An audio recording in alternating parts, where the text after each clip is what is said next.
Welcome to the One Year Book of Mormon. A non-Mormon reads through the Book of Mormon, Mosiah 11.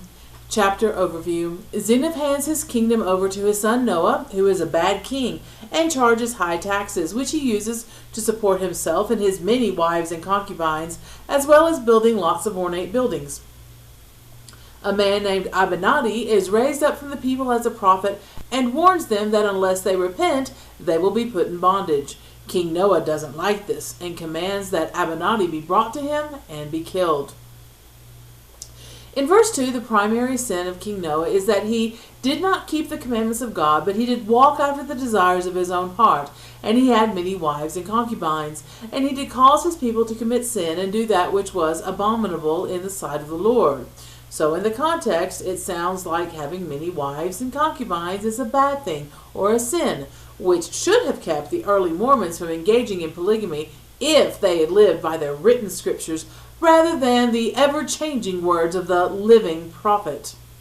Verse 3 says, "And he laid a tax of 1/5 part of all they possessed, a 5th part of their gold and of their silver, and a 5th part of their ziph, and of their copper, and of their brass and their iron, and a 5th part of their fatlings, and also a 5th part of their grain." We know what everything else is except for ziph. What the heck is that? Z-I-F-F.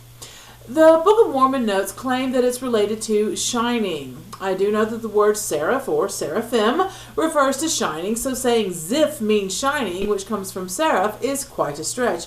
But if it means shiny things, then why didn't the Book of Mormon in English just say shiny things or metal objects? But then ziph is repeated in verse 8, and as in verse 3, it seems to be a type of metal, but distinguished from gold, silver, iron, brass, and copper, not all metals at once, or all shining metals. So if ziph just means shining things, why would this be in a list of other shiny things rather than gold, silver, etc. be considered a subset of ziph? Let me give you an example. It would be like saying wheat, corn, barley, grain, and spelt. But aren't wheat, corn, barley, and spelt all types of grain? If ziph is supposed to be a particular type of metal, why didn't God inspire Joseph Smith to use the name of that metal in English, or something close enough, like the Mormons claim happened, by using horses, meaning which were actually tapirs, or silk not being actual silk, but just some sort of soft, rich fabric. Verses 10 and 11 talk about the fine work within the walls of the temple, and seem to be describing Christian church buildings and their pulpits. Quote, "And the seats which were set apart for the high priest, which were above all the other seats, he did ornament with pure gold, and he caused a breastwork to be built before them, that they might rest their bodies and their arms upon, while they should speak lying and vain words to his people." Of course, in the real temple, in Jerusalem, there were no places for the priests to sit in the temple at all, and there were no high priests, plural, but only a single high priest. Verse 17 speaks of the Lamanites coming into the land in small numbers, killing the people in their fields and stealing their flocks, with King Noah sending some troops, but insufficient to protect the people from the Lamanites.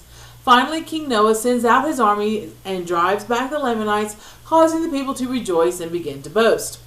This makes me wonder if this was Joseph Smith borrowing from the trials of the early American colonists against the Indians, with King Noah being King George, or whoever was the British monarch of that particular time.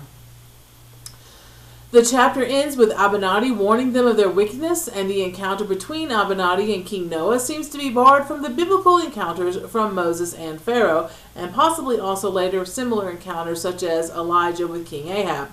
Because the wording used, which borrows from, or at least mimics, what the wicked rulers in the Bible say to these prophets.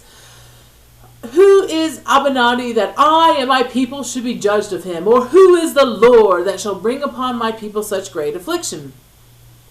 This reminds the Bible reader of Pharaoh's haughty saying, "Who is the Lord that I should let the Israelites go?" Then the king commands that Abinadi be brought to him to be killed, and the people are hardened in their sin and desire to do just that.